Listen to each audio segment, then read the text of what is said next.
Gente, pelo amor de Deus, fala que esse áudio está ok. Áudio tá ok. Como é que é a música? Não sei o que tá ok. Quadro tá ok. O áudio está ok.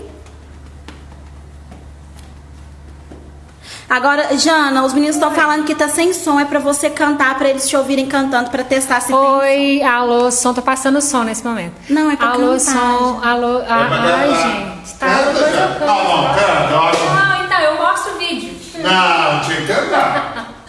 Ai, meu Deus. Canta, Vou gastar a aula inteira. Ô, gente, aqui, ó, escolhe uma música que a Jana vai cantar depois pra vocês, tá? Ai, meu Madai, pode escolher você. Manda aí a música que vocês querem ouvir que a Jana vai cantar. Só música difícil, vocês vão ver. Aí eu vou colocar um exercício difícil pra vocês.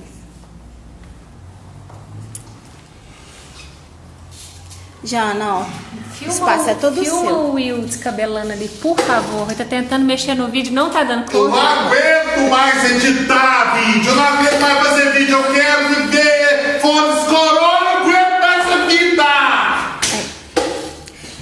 Foi por isso que o telefone surtou, gente. Saudades de vocês.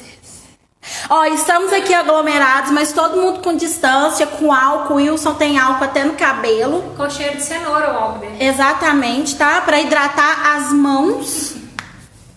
Jana. Podemos? Ah, ó, o Vinícius falou pra você cantar a música da formatura. Formatura? É, a sua, Sei. Aquela. Eu te desejo vida, longa vida. Te desejo a sorte de tudo que é bom. Não, mas devagar, Jana. Eu esqueci o resto. Ó, então você volta no bom. final. Depois eu pego ali uma colinha, Vinícius. É essa, não é? Eu acho que foi essa mesmo. Vou pegar a colinha e no final da aula eu canto pra você. Ô, Ana, já vou perguntar pra ela aqui e te falo, tá? A Madá falou pra você cantar Raça Negra, essa barra que é gostar de você. Ó, a Ana tá perguntando aqui se vai ter depois a revisão de polímeros. Então, eu discuti isso com a Gleice, a gente ficou pensando se faria uma revisão hoje de química ambiental e polímeros. Mas a gente achou um pouquinho pesado. Então a ideia nossa realmente, né, Gleice, é que semana que vem a gente faça uma revisão só de polímeros, tá? Eu não quis fazer junto não, porque aí se vocês quiserem fazer alguma pergunta, alguma coisa, a gente tem tempo. Porque ficar também demorando demais fica cansativo para vocês e pra gente, né? Porque é muita aula online, muita coisa online. Então eu acredito Nada, não é muito aula online não, é de boa. Aguento mais, trem.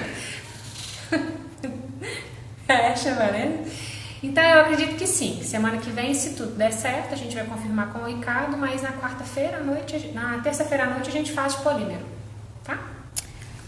Então eu vou fechar os comentários, gente, tá? Vou fechar aqui. A Jana vai iniciar a aula. Se tiver algum comentário aleatório, Ninguém vai responder. é do Wilson, né? Porque, assim, faz parte do aluguel. Nós temos a presença ilustre do professor Wilson, aí no final da aula eu vou perguntar para ele tudo que a gente precisa saber sobre química ambiental, tá bom? Né? Tá vendo? Então vamos começar? Essa aula já foi dada, então assim, eu estou fazendo uma revisão. Nada impede que vocês perguntem alguma coisa e eu volte aí e explico um pouco melhor, tá bom? Vamos começar na primeira parte quando eu falo de química ambiental. Primeiro falar no nome, né? Química ambiental, já diz pra gente tudo, né? A gente vai cuidar do meio ambiente, a gente vai cuidar do que é ambiental. Então a química ambiental, ela vai pensar numa coisa que seja boa pro ambiente, tá? Primeira coisa que a gente vai discutir, que eu gosto sempre de falar antes de entrar em alguns outros conceitos, eu faço sempre um parâmetro entre combustíveis fósseis e biocombustíveis. O que a gente está falando aqui? A gente está falando daqueles recursos que são não renováveis versus aqueles que são renováveis. E aí o que acontece? Quando a gente fala de combustível é muito importante porque, olha, ainda assim nós somos muito dependentes de combustíveis fósseis, né? Por mais que a gente queira pensar numa mudança de paradigma, ainda assim nós temos uma dependência muito grande, mas A ideia, quando a gente pensa em química ambiental, é de reduzir, quem dera se a gente pudesse acabar, mas pensar em acabar hoje a gente pensa, né, não dá. Então a gente vai pensar por hora em reduzir essa dependência aos combustíveis fósseis. Então, se a gente for pensar neles, combustíveis fósseis, o que a gente fala? A gente fala do petróleo, a gente fala do carvão mineral, a gente fala do gás natural. O petróleo, aquela mistura de hidrocarbonetos que a gente tem lá debaixo da terra, agora a gente tem o pré-sal, e a gente utiliza esse petróleo, faz a destilação fracionada dele e consegue várias frações, gasolina, óleo, combustível para aviação, tudo isso a gente separa, a gente fala craqueamento. A gente separa o petróleo, que é uma mistura de hidrocarbonetos. Você vai lá isolando o que você quer, você consegue as porções do petróleo, tá? Que a gente utiliza. Tem também o carvão mineral, muito utilizado, e também a gente fala sobre o gás natural. O gás natural é aquele gás que a gente tem em cima, na hora que a gente vai fazer a extração do petróleo, quando a gente fala nesse gás. Se a gente for pensar nele, gás natural seria o metano, tá? Então vamos fazer um parâmetro aqui, combustíveis fósseis. A gente pode pensar então no petróleo, no carvão e no gás. Se a gente pensar aqui nos biocombustíveis, o que a gente tem para comparar? A gente tem o bioálcool, que também é adicionado na gasolina, tá? Por que a gente fala bioálcool? Muitas vezes a gente fala álcool, mas o que esse bio tem aí na frente? Quando a gente vai ter a gasolina para uso, a gente extraiu o petróleo, fez a separação e conseguiu a gasolina. Se a gente pensar no álcool, a gente tem a cana-de-açúcar, que aqui no Brasil é produzido da cana-de-açúcar. Você pega a cana-de-açúcar, faz a fermentação alcoólica e tudo mais da glicose e obtém no final o álcool. Então o bio vai entrar por quê? Porque eu tenho um recurso renovável. Eu tenho uma cana-de-açúcar que eu posso plantar, colher, fazer a utilização. Plantar, colher, fazer a utilização. Quando eu falo que aqui é não renovável, é que a gente entende que esse petróleo que eu falei com vocês, que a gente consegue a gasolina, vai chegar uma hora que fala, o petróleo vai acabar. Na verdade, a gente fala muito da sua escassez. Talvez chegue um ponto onde extrair o petróleo seja tão difícil, tão oneroso, que é mais fácil a gente investir em novas fontes do que extrair o petróleo. Então, quando a gente fala, uma hora o petróleo vai acabar, talvez ainda assim a gente tenha petróleo, mas essa escassez venha por a gente não ter uma condição legal para extrair esse petróleo.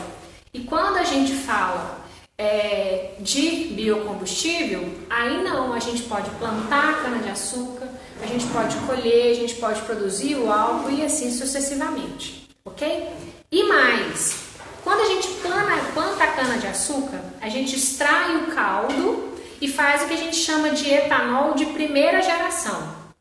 Só que o que sobra, que é o bagaço, também pode ser utilizado para produzir álcool, que é o chamado etanol de segunda geração. Então, olha como a química ambiental está funcionando aí, A gente tem a cana-de-açúcar como matéria-prima, que é um recurso renovável, contrapondo, então, aos combustíveis fósseis, que a escassez do petróleo pode ser um problema.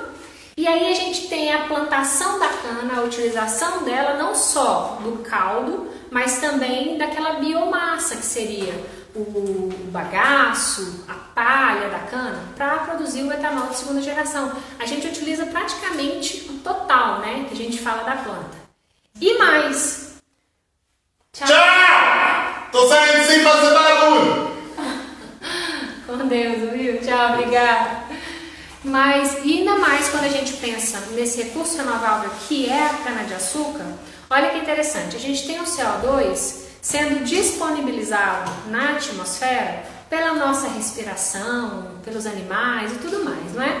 Então a gente vai ter CO2 na atmosfera. e muito CO2 na atmosfera, a gente vai até falar um pouco mais dele aqui pra frente, isso é ruim. Se a gente tem, então, o crescimento da planta, ao crescer, a gente fala de fotossíntese e tudo mais, né? A planta ela vai absorver aquele CO2 para poder, no seu crescimento, evoluir e tudo mais. Então, olha que interessante. É um recurso renovável, vai tirar CO2 da atmosfera. Eu posso aproveitar a planta quase no seu total, que a ideia é, os estudos cada vez mais são nessa área, para aproveitar ela como um todo. A gente tem o etanol de primeira geração, de segunda geração, né? E aí quando a gente pensa nisso, a gente tem uma rota viável para diminuir a nossa dependência aos combustíveis fósseis. E não só o bioálcool, a gente pode ter aqui também o biodiesel, o biogás, que seria aquele gás metano que eu acabei de falar dele aqui nos combustíveis fósseis, né? Que ele fica superficial aos tanques de petróleo, mas esse biogás, ele é produzido por um biodigestor e é a matéria orgânica utilizada para poder fazer essa, a gente chama de biodigestão, né? Que tem bactérias ali sem a presença de ar. Então, para finalizar essa primeira parte, o que a gente vai falar? Primeiro, a gente tem hoje uma dependência muito grande dos combustíveis fósseis, como eu disse para vocês. Mas os combustíveis fósseis são não renováveis. Então, fala-se da escassez desses recursos. O que a gente pode citar? Petróleo, carvão mineral e o gás natural, que são aqueles combustíveis fósseis não renováveis, tá? Há uma fração do petróleo muito utilizada aqui, que eu citei para vocês agora, gasolina. Quando a gente contrapõe com os biocombustíveis, a gente tem uma fonte renovável. Exemplo de fonte renovável de biocombustível: bioálcool, onde eu tenho o etanol de primeira e segunda geração que foi citado. Só lembrando, o de primeira geração é feito do caldo e o de segunda geração é feito do bagaço de cana, do complexo lignocelulósico. Então você tem que pensar que é feito daquilo que restou, do bagaço, da palha, tá? Aquilo que não foi utilizado no caldo. Biodiesel, que a gente utiliza mamona, vários outros compostos como matéria-prima para a produção dele, fonte renovável. E o biogás, que utiliza matéria orgânica em decomposição, a digestão dessa matéria orgânica sem a presença de ar, né, por bactérias, produz o biogás. E aí, para que isso ocorra, é necessário um biodigestor. Então, imagina, a gente pensar em biocombustíveis, pensando ambientalmente correto, é muito melhor do que a gente pensar nessas fontes não renováveis. Mas, ainda assim, a nossa dependência é muito grande, porque hoje, se você for no posto, você encontra álcool para colocar no seu carro. Mas por que a gente tem o álcool lá, né? Porque quando o governo resolveu fazer esse álcool da cana-de-açúcar, que é o Programa Nacional do Álcool, o Proálcool, na época, que era na década de 70, se não me engano, estava uma crise muito grande no petróleo. Então, o Programa Proálcool só ocorreu depois da crise do petróleo. Se não tivesse crise do petróleo, a gente talvez não tivesse esse álcool que vocês encontram no posto. Então, pensar só no ambiental é complicado. Igual eu falei na outra aula, né? A gente tem que pensar aquilo que é ambientalmente correto, mas que possa ser produzido em larga escala, que compense economicamente falando e tudo mais. Esse foi o primeiro parâmetro que nós falamos de química ambiental. Vamos abrir para as perguntas? Gente, alguma dúvida? Vê alguma coisa que ficou, que passou? Tem um último comentáriozinho aqui da Madá. Essa mulher é zero defeitos. Ai, meu Deus. Canta super bem. Falar nisso, a Madá... Aquele dia o Ricardo não era pra ter falado, porque eu tava assistindo a aula dela, é bonitinho demais, não aguenta ela não. A Madá tem ajudado muitos na matéria. Gente, sem dúvidas, então, podemos prosseguir? Então, pode passar? Manda um joinha aí se tiver tudo ok, tá? Nós vamos andar para a próxima tela, hein? Tá. Então, próximo agora aqui, ó. efeito estufa. Vamos para um próximo tópico. Sem problemas no áudio também, né, gente? Beleza? Pode passar? Tá tudo ok.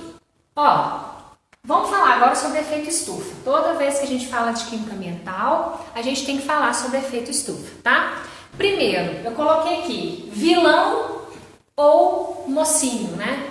Porque quando a gente fala de efeito estufa, todo mundo pensa, nossa, é um problema, é um problema. Na verdade, o efeito estufa que ocorre naturalmente, ele é benéfico, tá? Ele é bom pra gente. O que ocorre é que quando a gente intensifica esse efeito, é que ele se torna prejudicial. Então vamos agora entender rapidamente o que é esse efeito estufa, tá? Então imagina, eu fiz o mesmo desenho da outra vez, só pra gente aprender aqui, ó. Imagina que aqui eu tô representando o Sol, tá bom? Aqui. E o que tá em verde, eu chamei de cobertor transparente. Nesse cobertor, eu tenho algumas moléculas. Eu coloquei aqui CO2, CFCs. O que são CFCs? São compostos que têm cloro, flúor, carbonos. A gente também chama eles de freons, tá bom? E aí, eu coloquei também metano, que é o CH4.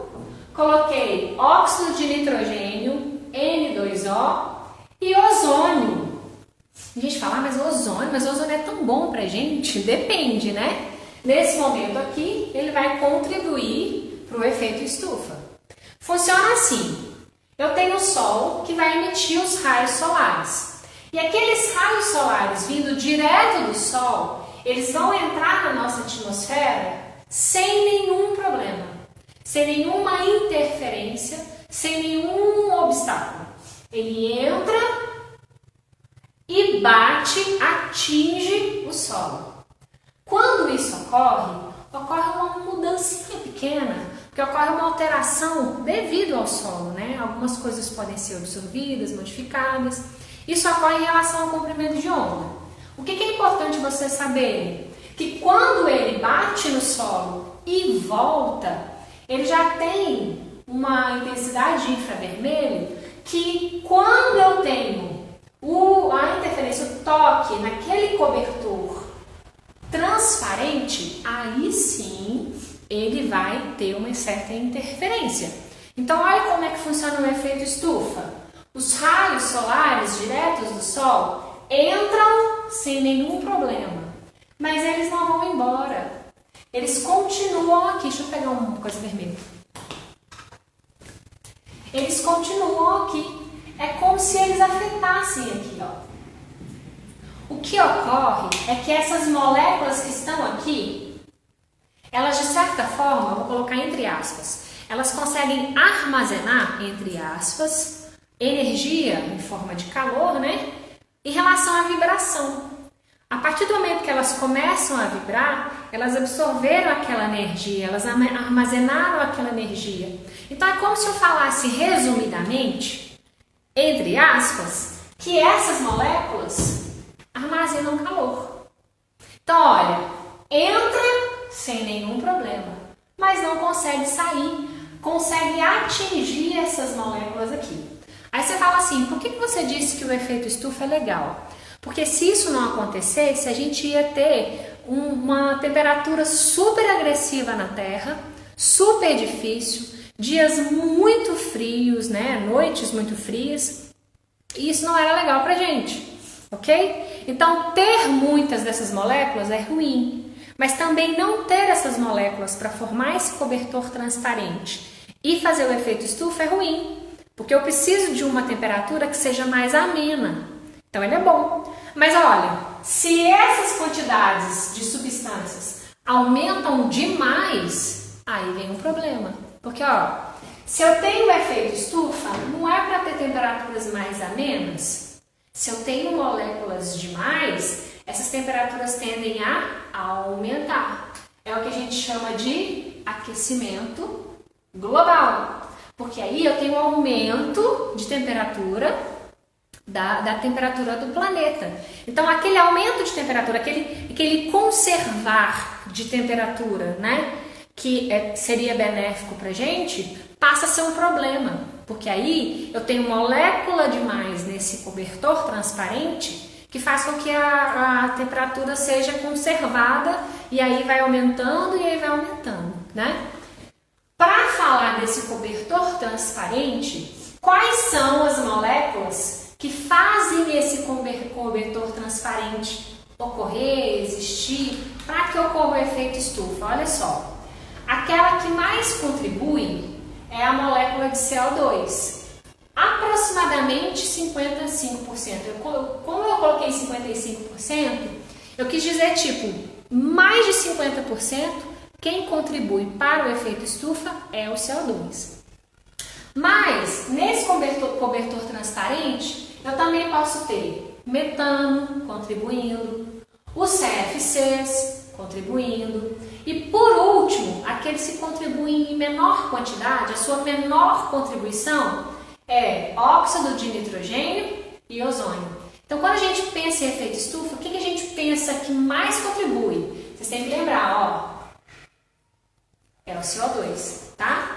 E aí a vibração que ocorre na molécula faz com que a gente tenha a conservação da temperatura.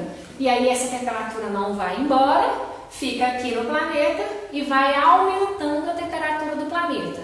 Então quer dizer que a intensificação do efeito estufa que é ruim. Porque o efeito estufa, naturalmente falando, ele é bom pra gente, ok? O que esse aquecimento global pode acarretar? Se a gente tem aumento de temperatura média do planeta, a gente tem derretimento das geleiras. Se a gente tem o derretimento das geleiras, a gente tem aumento do nível do mar. E aí, quando eu tenho esse processo aí do derretimento das geleiras, aumento da temperatura, a gente começa a perder corais, espécies, e aí a gente tem alteração climática, e aí envolve vários fatores.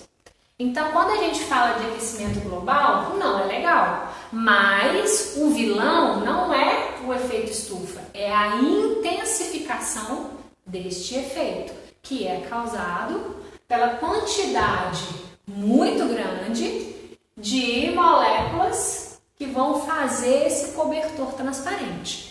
CO2, metano, CFCs, óxido de nitrogênio e de enxofre, tá? Eu coloquei aqui alguns poluentes atmosféricos que a gente tem que prestar atenção quando a gente fala de química ambiental, tá bom? A gente vai citar alguns outros ali, mas olha só, quando a gente tem que pensar em poluentes atmosféricos, aquilo que a gente mais pensa é o CO2, em vários efeitos. Depois vem monóxido de carbono, óxidos de nitrogênio, ozônio e óxido de enxofre. Só para a gente ter um resumo daquelas moléculas que mais aparecem quando a gente fala de química ambiental, tá bom? Vamos abrir para as perguntas sobre efeito estufa? Vamos lá. Ativando os comentários. Efeito Dúvida estufa. sobre efeito estufa.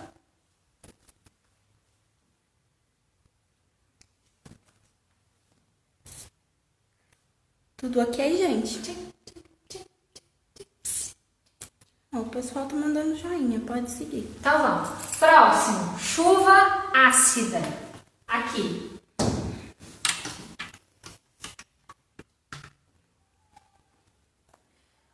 E chuva ácida. Pegou? Pronto.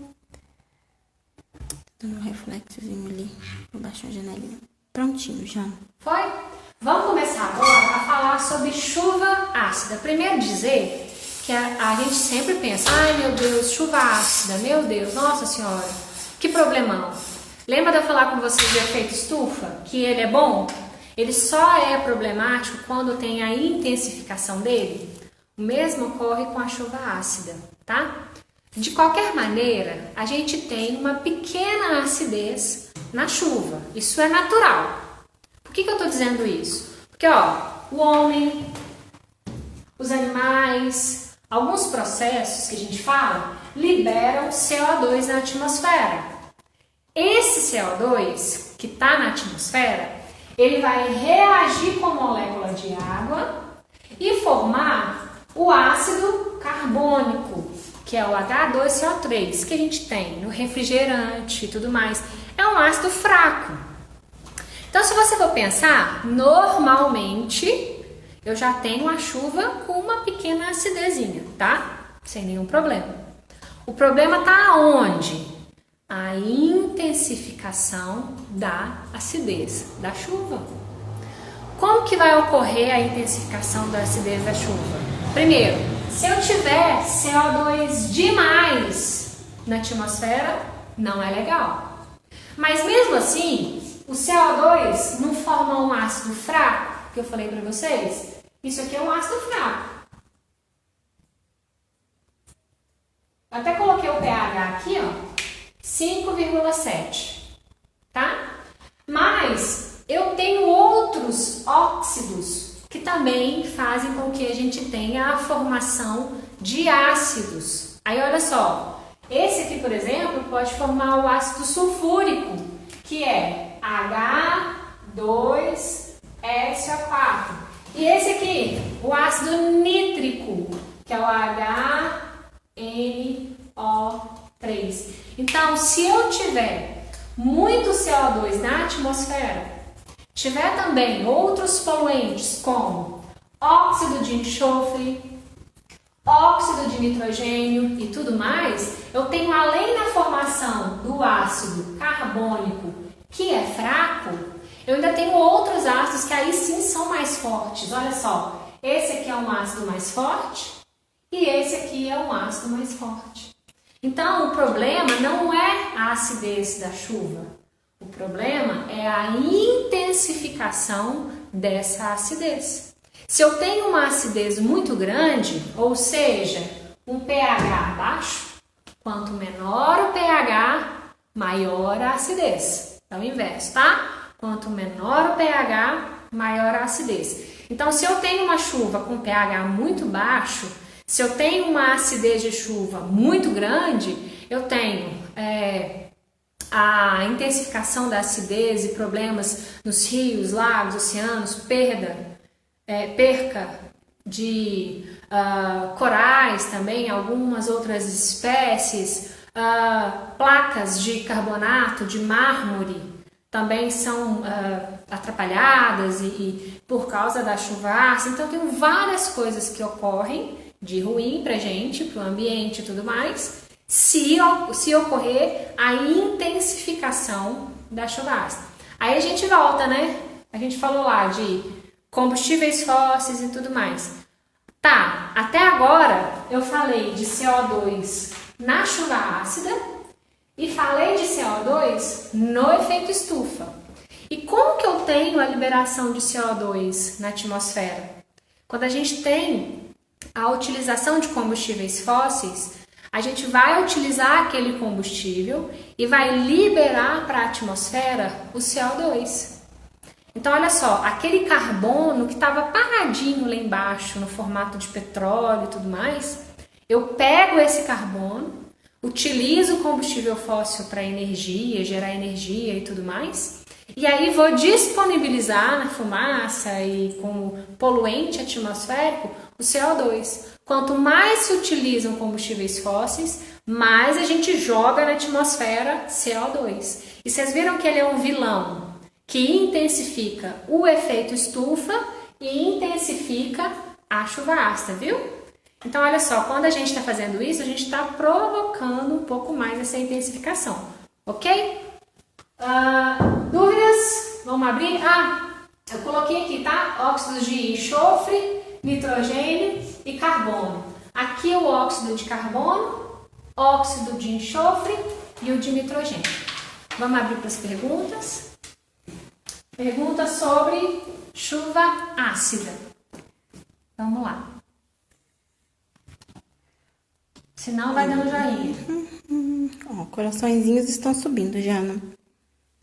Pode seguir, gente? Depois eu quero mostrar pra vocês minha barriguinha. O pessoal estava perguntando. Os meninos estavam perguntando no WhatsApp. Mas já tá dando pra aparecer? Hoje eu vim com uma calça mais apertada pra mostrar pra vocês depois. Tá? Tá bonitinha já, redondinha. Ah, sim, não, pode mandar então, Isabelle, desculpa, tá? Pode mandar a pergunta aí.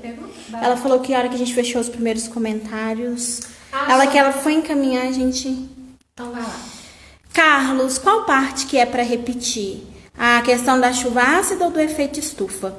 Ó, a Gabi mandou uma. O CO2 que intensifica a chuva ácida, é o CO2 que intensifica a chuva ácida e o efeito estufa? Sim. Aquele CO2 que está na atmosfera, igual eu te falei, na respiração mesmo, ó, a gente respira oxigênio e solta CO2. Então, naturalmente, já vai ter um pouquinho de CO2 na atmosfera. Isso não tem problema.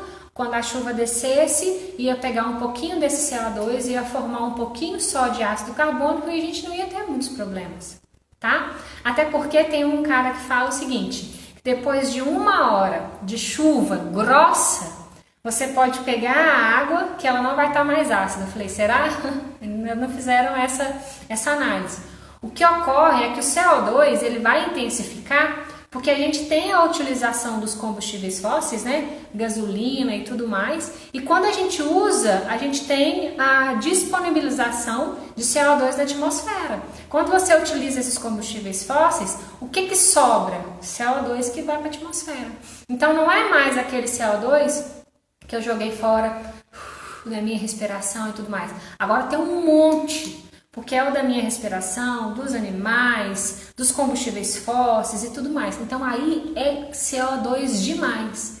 Aí sim, ele prejudica tanto o efeito estufa, intensifica ele, quanto a chuva ácida, intensifica ele. E mais, a gente não só libera o CO2 quando a gente está usando combustíveis fósseis e todas as atividades industriais. A gente também libera óxidos de enxofre e de nitrogênio. Aí é pior ainda, porque aí eu tenho 2 ácidos que são ainda mais fortes do que o CO2, com o CO2, que é o ácido carbônico. Aí fica muito mais intensificado a chuva ácida.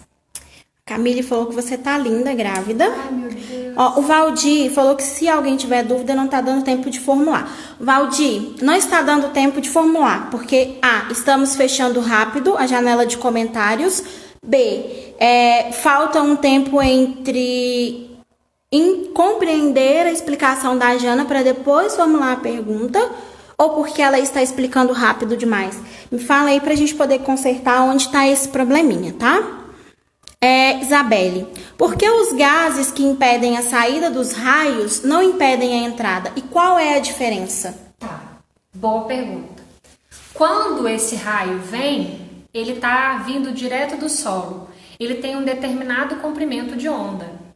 No determinado comprimento de onda que ele vem direto do Sol, ele não mexe com as moléculas. Só que a hora que esse raio que veio nesse comprimento de onda determinado bate no solo, isso muda. Não é mais aquele raio que veio, entendeu?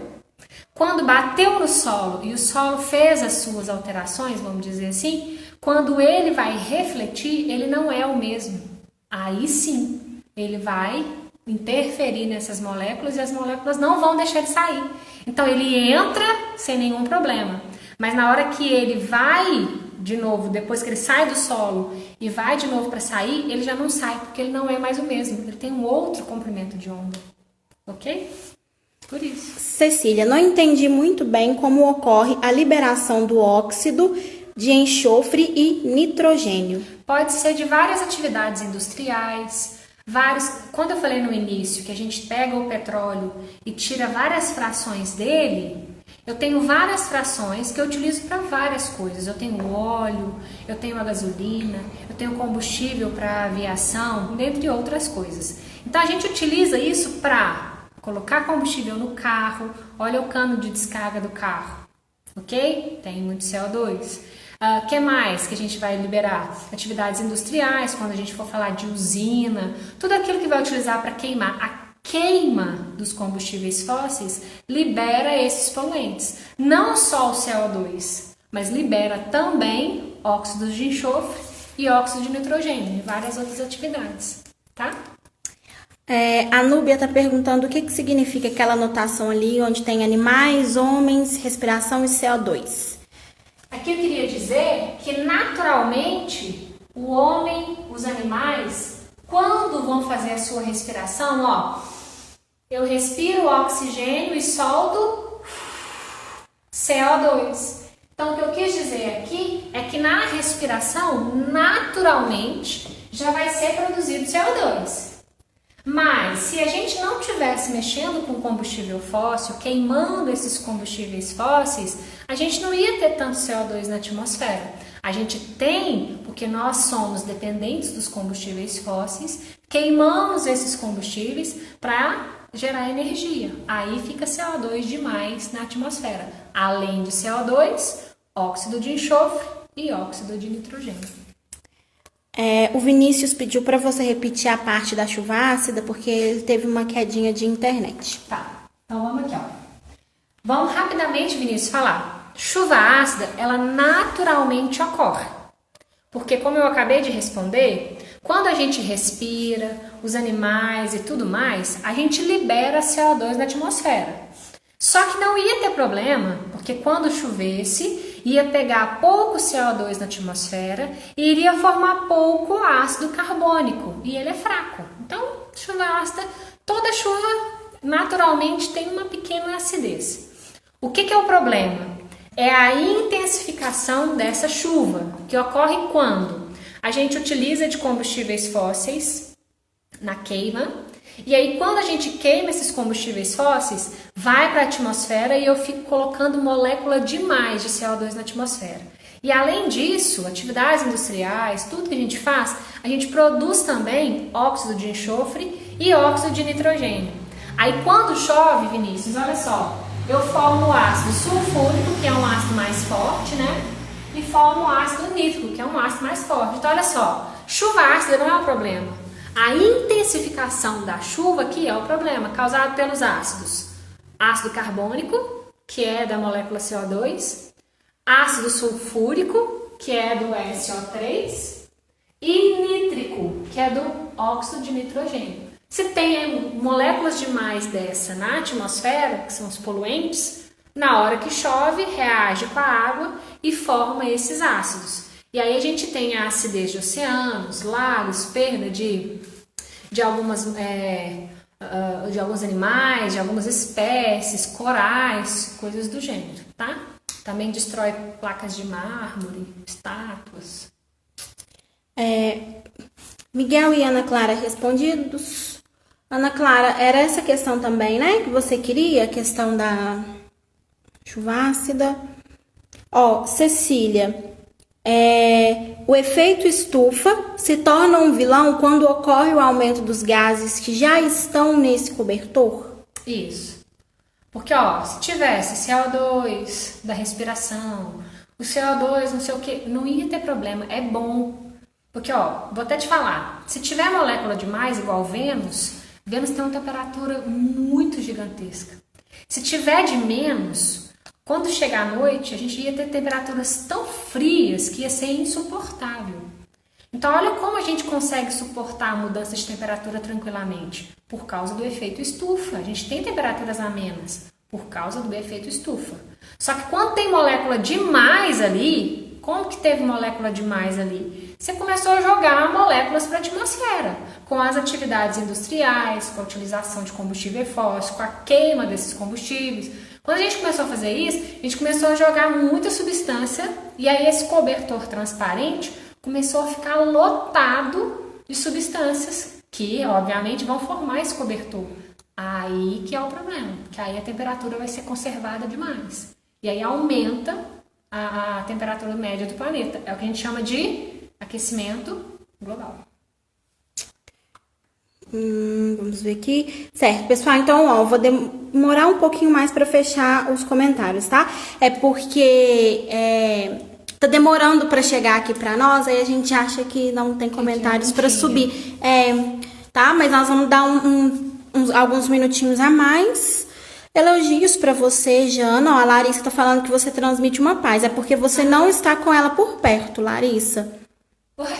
Por quê? Porque realmente muita que paz. susto. Eu achei não. É no sentido de se você tivesse por perto, você ia sentir. Mas, gente, Ó, o Miguel tá perguntando aqui se essa questão do CO aí também estraga a pintura dos carros. Eu acredito que sim, se bem que hoje em dia a gente tem um evoluir de várias tinturas e tudo mais, tá? Tanto que você vai comprar um carro, ele fica no sol, na chuva, às vezes lá nas concessionárias, você já viu? Ele fica lá. Então hoje a gente tem uma tecnologia muito grande para carro, tintura e tudo mais. Mas muito tempo, você vê alguns carros mais velhos, você vê que realmente tem isso. Então eu acho que sim, talvez hoje, carros mais modernos, não sofram tanto com isso, devido à evolução que a gente teve com as pesquisas de tinturas e tudo. Mas que pode ocorrer sim, acho que pode sim. Nos carros mais antigos, mais ainda. Gabriel, de que forma o aumento do nível do mar pode vir nos prejudicar? Então, uma coisa que ocorreu, eu não sei se você viu, foi que o aumento do nível do mar foi pegando várias praias. O pessoal que morava perto das praias, aí esse nível do mar, eles foram colocando barreiras, sacos de areia para tentar conter essa maré, né, vamos falar assim, porque a água foi subindo e foi tomando conta, né? Então, o que eles pensam? Algumas cidades, algumas casas podem ser tomadas pelo aumento do nível do mar, e fala-se muito de alterações climáticas, então tipo chuva agressiva demais, falta de chuva agressiva demais, então mudanças bruscas climáticas.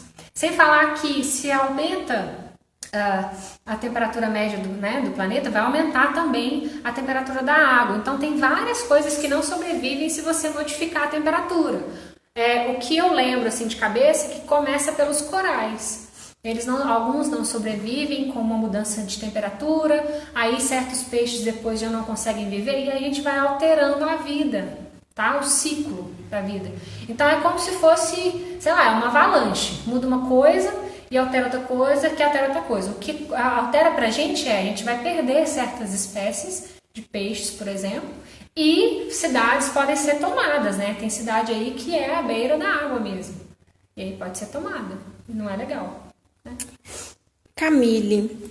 Jana, a emissão de poluentes causam problemas em relação à saúde também? Também. Sim, também. A gente vai ver na inversão térmica, que é o próximo tópico, que é pior ainda, tá?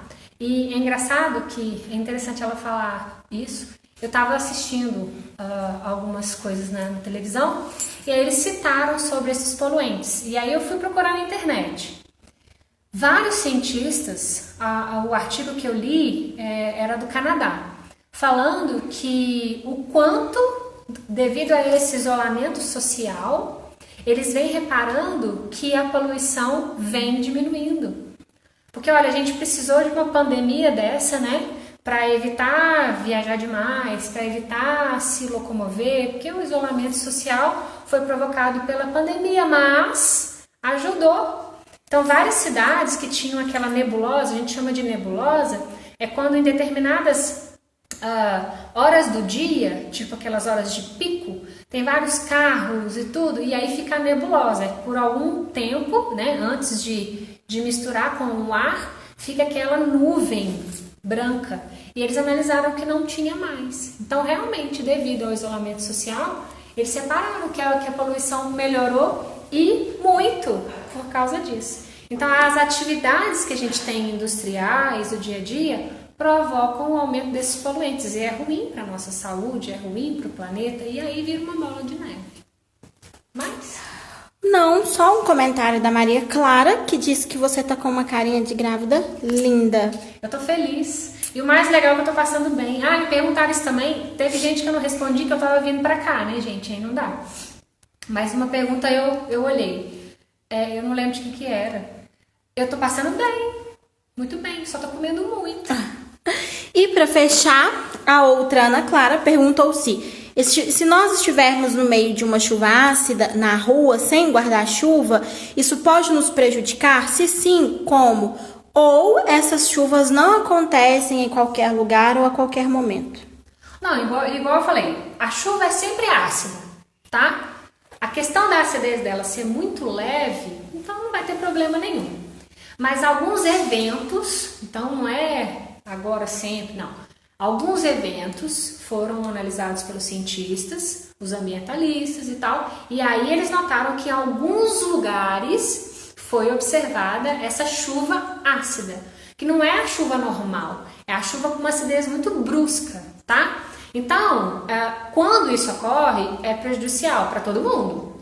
Tanto que eu esqueci o lugar, mas teve mortandagem de peixes, os peixes todos mortos, assim, boiando e tal. Vocês podem até encontrar isso na internet.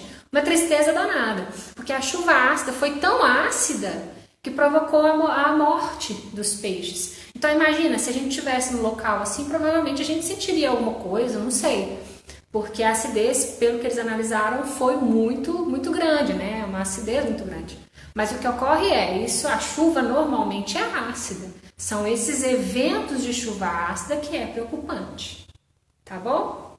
Então não vai ter tanto problema assim. Podemos passar para frente? Então agora a gente vai falar sobre inversão térmica, tá bom? A pergunta que vocês falaram, é prejudicial, o que pode ocorrer com a gente? Olha, a inversão térmica, ela meio que comprova o quanto essa alteração que a gente faz com a queima de combustíveis fósseis e tal é prejudicial pra gente. Eu gosto de falar de Londres, porque Londres é muito impactante. Quando você pensa na situação que ocorreu em Londres, você fala, nossa, como isso realmente pode ser prejudicial para a nossa saúde, né? A inversão térmica, que a gente também chama de smog, né? Tem a ver com fumaça e tal. Tem a ver com uma inversão, olha só, térmica, uma inversão onde ocorre ali a temperatura. Então pensa, inversão térmica tem a ver com alguma coisa que muda, inverte temperatura. E é isso, olha só. Se eu tiver aqui uma situação normal, então é um fluxo normal, tá? O que ocorre? Eu tenho ar mais quente perto do solo. Então vamos supor que o solo tá aqui, ó. Certo? E aí perto do solo eu tenho aquele ar que é mais quente, e aí esse ar vai ficando um pouco mais frio, até chegar num ar frio pra caramba. Então ele vai de quente, próximo do solo, com as nossas atividades, as nossas vibrações, tudo ali. E aí ele vai esfriando à medida que vai subindo, certo? Mas o que ocorre? Se, devido a alterações climáticas e uma quantidade muito grande de poluentes concentrada, o que pode ocorrer? A inversão térmica. Esse ar quente que está perto do solo, ele troca. Ele rapidamente, ele sobe e o outro desce. Então, olha só, o que acontece na inversão térmica? O ar quente sobe e o ar frio desce. O que isso acarreta? Se a gente for pensar no ar quente, ele é menos denso, ele sobe. Até se vocês pensarem no balão, sabe aquele balão grandão que o pessoal vai dentro assim? Se você for, eu quero subir, eu quero descer, como é que o pessoal controla aquele balão? A gente vai ter ar quente e ar frio. O ar quente, ele tende a subir. Então, se eu quero subir com o meu balão, eu vou fornecer para ele ar quente. E se eu quiser descer ar frio, então eu vou controlando ar quente e ar frio. Então, a ideia é que no fluxo normal, aqueles poluentes que a gente colocou aqui, como o ar quente tende a subir, ele vai levando aos pouquinhos aqueles poluentes e disseminando no ar. E aí não me dá tanto problema. Agora, se devido a alguma alteração climática brusca, ou, por exemplo, que acontece isso em dias frios, né, e tal, ou eu tenho muito poluente, isso aqui, ó, ocorre uma inversão. Aí aquele ar que estava quente aqui, agora passa a ser um ar frio. Aí, peraí. Eu não falei que no balão, se eu quero subir, eu coloco o ar quente. Se eu quero descer, eu coloco o ar frio, não é? Se a gente tem todos aqueles poluentes que estão sendo lançados para a atmosfera, e aquela atmosfera ali que está recebendo os meus poluentes é ar frio, ele não vai subir. o que vai acontecer com aqueles poluentes? Não vão disseminar e subir, separar e resolver o nosso problema. Aqueles poluentes, eles vão no ar frio tender a descer novamente. Então fica aquela mistura, você não sabe se é fumaça, se é neblina, aquele negócio todo, é o que a gente chama de smog. E aí isso aconteceu em Londres. Em Londres, em 1952. Gente, mas matou quase 4.000 pessoas com problemas respiratórios. Algumas pessoas foram logo, outras pessoas tiveram que fazer tratamento, aí faleceram logo depois. Mas foi um caos. Isso foi provocado, esse smog foi provocado pela inversão térmica.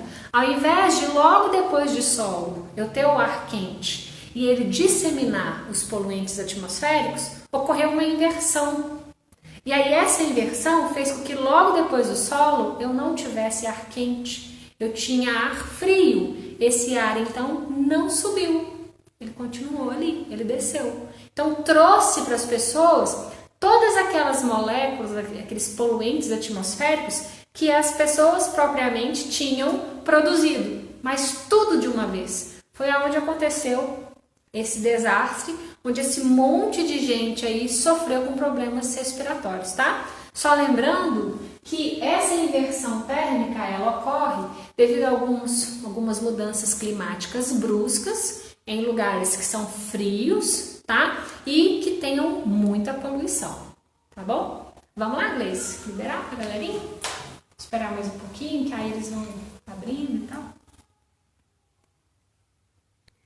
Quando vocês vão formulando aí, a Jana dá uma palhinha, vai, Jana. Eu tenho que baixar a letra do Vinícius, né? E aí? Dúvidas sobre inversão?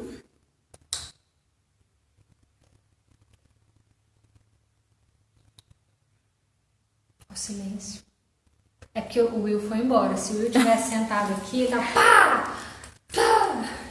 Ou no mínimo já tinha invadido a aula.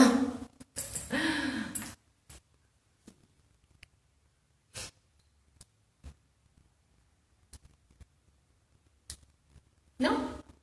Sim? Coração? Eu acho que a gente deve estar chegando muito... A transmissão deve estar mais devagar para eles, não sei. Ó, a Gabi.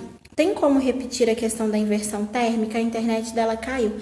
Provavelmente é isso mesmo que deve estar acontecendo com o pessoal. Tem. Já veio mais algumas perguntas aí que eu já falo tudo junto. Só ela, por enquanto, que mandou. Então, aqui, ó, vou rapidamente voltar, tá? O que é inversão térmica? Quando a gente tem um fluxo normal de ar, a gente tem logo depois do solo o ar quente, devido às nossas atividades, às nossas vibrações e tudo mais. Então o ar perto da gente é mais quente. A partir do momento que você vai subindo na atmosfera, esse ar vai ficando mais frio. E isso é bom, porque olha só, aqui perto do solo é onde a gente tem as nossas atividades industriais, onde a gente tem a queima de combustíveis fósseis e a gente libera poluentes para a atmosfera. Quando isso ocorre, o ar quente, que é menos denso, vai levando as moléculas e dividindo elas no ar, na atmosfera. Então ajuda a gente não ficar doente, a não ter aquela concentração de poluentes e tudo mais. Mas em lugares muito frios e que tem uma poluição muito grande, pode acontecer a inversão térmica. Esse ar quente que está perto do solo, ele rapidamente troca de lugar com o frio. Faz isso, ó, inverte. O ar quente passa para cá, o ar frio passa para cá. Quando isso ocorre, não tem como o ar que está perto do solo disseminar os poluentes, porque o ar frio, ele é denso, ele tende a descer. Então, olha só, se eu apagar esse quente aqui, ó, colocar frio e apagar aquele frio lá e colocar quente, eu estou representando agora a inversão térmica. Aí você está vendo esses pontinhos verdes que eu coloquei, sendo as moléculas sendo disseminadas? Aí o que vai acontecer? não vai disseminar. As moléculas vão ficar concentradas embaixo, por quê? Porque o ar frio é mais denso. Então isso aqui vai voltar, olha só. As moléculas vão voltar. As moléculas vão voltar. O que vai acontecer? Perto do solo vai ficar lotado de poluente. E isso foi o que matou aquele monte de gente lá em Londres, em 1952. O pessoal deu problema respiratório horrores. Então a inversão térmica ocorre por causa disso, tá? Lembrando, lugares frios e com muita poluição. Mais alguma dúvida, gente? O pessoal falou que tá chegando com um certo atraso lá pra eles. Ah, por isso que a gente tava... Provavelmente pode ser o horário também, gente. Esse horário, a partir das 7 horas, o Instagram tá cheio de transmissão ao vivo. Mas não tem problema. A gente tá aqui, a gente espera, porque essa situação, ela é problemática para todo mundo, gente. Então você pode ficar tranquilo, a gente tirou esse tempo para isso. A gente espera um pouquinho, espera vocês pensarem, escreverem, não tem problema nenhum, tá? Mais alguma? Tem mais alguma pergunta, gente? Qualquer coisa, quem estiver conseguindo abrir, né, a aula do Instagram lá no computador, se quiser mandar a dúvida pelo WhatsApp para mim, eu deixei o WhatsApp web aberto ali, vocês podem mandar, tá? Às vezes chega mais rápido, né? O pessoal tá pedindo para você colocar o seu Instagram depois, Jana. Nossa, se você posta alguma coisa nas suas matérias. Eu vou fechar aqui então, tá? Porque vocês estão debatendo a internet do Valdir, que parece o Minecraft. E aí, se caso alguém tiver mais alguma, pode... Ah, da Laura chegou agora, ó. Por que os poluentes não ficam no solo quando está quente? Porque o ar quente é menos denso. Ele tende a subir. E aí, o ar frio tende a descer, porque ele é mais denso. Então, se o ar quente, que está pegando os poluentes, o ar quente vai subir. A hora que ele faz isso, ele vai levando os poluentes com ele. Tá? Porque o ar quente é menos denso. Até, por que a gente pensa assim, ó, por que o congelador da geladeira é em cima, em geral, né? Porque o ar quente, ele sobe. Chegando lá, ele vai resfriar. O que o ar frio faz? Desce. Então, por isso que a geladeira fica geladinha. Entendeu? Ó, Ana Clara, a constipação que a mãe da gente muitas vezes fala pode ser considerado um pequeno exemplo do resultado de uma mudança rápida de estar em um lugar quente e ir para o lugar frio ou vice-versa? Eu não sei a diferença de constipação com gripe, eu não sei. Mas eu posso dizer, trocando constipação por problema respiratório. Aí sim, posso confirmar o que você está falando. Porque eu não tenho ideia de como é que funcionam essas doenças assim. Mas problemas respiratórios, né, e tudo mais, tem sim. Tem a ver sim. Sim, Marcos, vai ficar salvo, tá? Ó, vou fechar aqui então. Se tiver mais alguma pergunta, vocês podem mandar no WhatsApp, tá? Que a gente vai falando aqui depois. Só falta camada de ozônio, aí eles vão mandando pelo WhatsApp web, porque aí acabando a aula, se tiver alguma pergunta, a gente já vai respondendo. Isso. Vamos passar? Vamos passar. Valdir, é isso aí. Quando sua mãe fala que você tava debaixo das cobertas, vai e abre a geladeira que você vai entortar seu corpo todo. É isso aí. Constipação é isso. Então, tem uns nomes, né? Eu não posso falar, depois eu não uns negócios meio estranhos, né? Tem algumas diferenças, assim, eu tenho medo de falar besteira. Mas que realmente tem problemas, tem. Isso é certo. Vamos terminar, então? Último tópico sobre camada de ozônio, tá?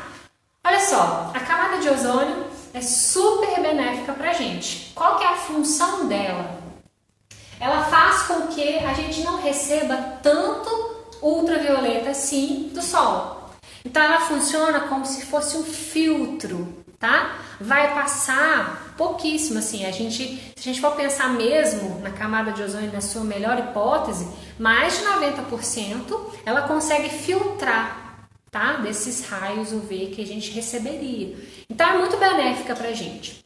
Mas aí, olha só, em 1985 foi descoberto um buraco na camada de ozônio. E esse buraco foi descoberto lá na Antártida, olha só. A gente tem atividades industriais aqui em São Paulo, no Rio. Aonde foi dar esse buraco na camada de ozônio?